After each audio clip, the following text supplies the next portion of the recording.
భూభారతి చట్టం అమలుపై రాష్ట్ర వ్యాప్తంగా హర్షం వ్యక్తమవుతోంది. ధరణి పోర్టల్ వల్ల అనేక ఇబ్బందులు ఎదుర్కొన్నామన్న రైతు సంఘాలు, కర్షకులు కొత్త చట్టంతో తమ సమస్యలు తీరిపోతాయని ఆశాభావం వ్యక్తం చేశారు. రెవెన్యూ వ్యవస్థను పునర్నిర్మాణం చేస్తామన్న ప్రభుత్వానికి రెవెన్యూ ఉద్యోగ సంఘాలు కృతజ్ఞతలు తెలిపాయి.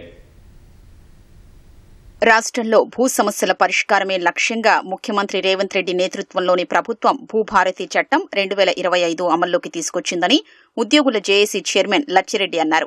రెవెన్యూ వ్యవస్థను పునర్నిర్మాణం చేస్తున్న సీఎం రేవంత్ రెడ్డి, ఉప ముఖ్యమంత్రి భట్టి విక్రమార్క, రెవెన్యూ శాఖ మంత్రి పొంగులేటి శ్రీనివాసరెడ్డికి ఉద్యోగుల ఐకాస తరపున ధన్యవాదాలు తెలిపారు. దేశంలో ఎక్కడా లేని సెలక్షన్ గ్రేడ్ డిప్యూటీ కలెక్టర్ పోస్టుని సృష్టించి రెవెన్యూ ఉద్యోగుల పదోన్నతులకు బాటలు వేసిన ప్రభుత్వానికి రెవెన్యూ ఉద్యోగులంతా రుణపడి ఉంటారని చెప్పారు.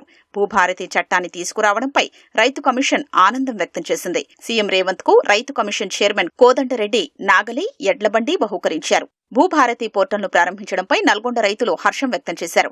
ఇకపై భూ రిజిస్ట్రేషన్, యజమాని పేరు మార్పు, వివాదాలపై అప్పీల్కు భూభారతిలోనే పరిష్కారం దొరుకుతుందని తెలిపారు. ఇంతకుముందు భూ సమస్యలపై కోర్టులకు వెళ్లే పరిస్థితి ఉండగా ఇప్పుడు ఆ విధానానికి అడ్డుకట్ట పడిందని సంతోషం వ్యక్తం చేస్తున్నారు. ఈ భూభారతి చట్టం అనేది స్పష్టంగా తెలియటం జరిగింది.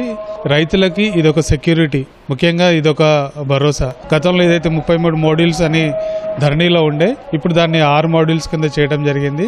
ఇది రైతులందరికీ కూడా సులభంగా ఉపయోగించుకునే రెవెన్యూ చట్టం. గౌరవ ముఖ్యమంత్రి గారు ఏదైతే ఆలోచన చేసి రైతులకి ముఖ్యంగా వాళ్ళ యొక్క ల్యాండ్ అనేది, కస్టడీ అనేది, రైతుకి రికార్డ్ అనేది కరెక్ట్ ఉండాలి అనేది ఇవ్వటం చాలా సంతోషకరం. ఈ భూభారతి చట్టం ధరణికి చాలా తేడా ఉంది. గ్రామాలలో భూమి ఉన్న రైతులందరూ చాలా ఇబ్బందులు పడ్డారు. ఏదున్నా రెవెన్యూ ఎంఆర్ఓ కాడికి పోతే కలెక్టర్ కాడికి పోతే ఎంఆర్ఓ అని చాలా ఇబ్బందులు పెట్టారు. ఇప్పుడు రైతులకు ఎంఆర్ఓ లేదా ఆర్డీఓ, ఇక్కడ జేసీ గారి ఆధ్వర్యంలో మన సాదా దస్తావేజీలు కానీ ఇంకేరే చిన్న చిన్న మోటివేషన్లు ఉన్నా కానీ ఈజీగా అయింది. ఈ భూభారతి చట్టం అనేది రైతులకు ఎంతో ఉపయోగకరంగా ఉంటుంది.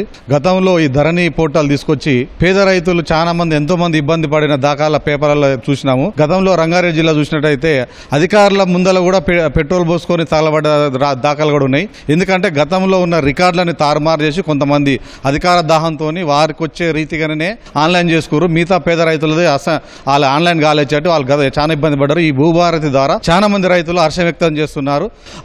మా గ్రామం తరపుకి అందరూ కూడా రేవంత్ రెడ్డి గారికి, తెలంగాణ రాష్ట్ర మంత్రివర్యులు అందరికీ కూడా ప్రత్యేకమైన ధన్యవాదాలు తెలియజేసుకున్నాను. 6 అంచెల వ్యవస్థను తీసుకొచ్చి 6వ వ్యవస్థను తీసుకొచ్చి గతంలాగా ఈరోజు చేస్తున్నారంటే చాలా రైతులకు మేలు జరిగే కార్యక్రమం.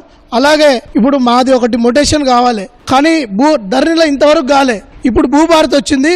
ఈ భూభారతి ద్వారా నాకు అవుతుందని నాకు నమ్మకం ఉంది. ధరణి పోర్టల్ వల్ల రిజిస్ట్రేషన్ల కోసం అనేక ఇబ్బంది పడ్డామని మెదక్ జిల్లా రైతులు వెల్లడించారు. భూభారతి ద్వారా ఏళ్లుగా సాగుతున్న తమ భూ సమస్యలు పరిష్కారమవుతాయని వారు ఆశాభావం వ్యక్తం చేశారు. ధరణిలో చాలా సమస్యలు ఉన్నాయి. కాస్తుదారు కాలం లేదు. కొంతమంది పేర్లు తప్పులు పడ్డాయి. 1 ఎకరా ఉన్నోళ్ళకి కొన్ని గుంటలు మాత్రమే వచ్చింది. కొన్ని గుంటలు ఉన్న వాళ్ళకి 4 ఎకరాల భూమి నమోదైంది. అది సర్దుబాటు చేయాలంటని చెప్పి మండలాలలో కానీ కలెక్టర్లకు కానీ అధికారం లేకుండా అందులోపల ఆప్షన్ ఇవ్వలేదు. దానివల్ల రైతులు చాలా ఇబ్బంది పడ్డారు. ఇప్పుడు ఈ భూభారతి చట్టం లోపల కాస్తుదారు చట్టము మరియు భూమి ఎవరు దున్నుతున్నారో వాళ్ళ పేరు కూడా నమోదు కావాలంటే చెప్పని రూల్ తీసుకొస్తామంటని చెప్పి మన ముఖ్యమంత్రి గారు ప్రకటించడం జరిగింది. ఇది వచ్చినట్లయితే రైతులకు చాలా లాభం చేకూరుతుందంటని చెప్పి మేము అభిప్రాయపడుతున్నాం. తప్పకుండా రైతులు ఇక్కడ ఇబ్బందులు కాకుండా ఈ మన భూభారతితోని తప్పకుండా ఈ యొక్క కార్యక్రమాన్ని వాళ్ళు విజయవంతం చేస్తున్నారు. దానికి మేమంతా కూడా దానికి సపోర్ట్ చేస్తున్నామని మేము రైతు సంఘం ద్వారా విన్నవించుకుంటున్నాం.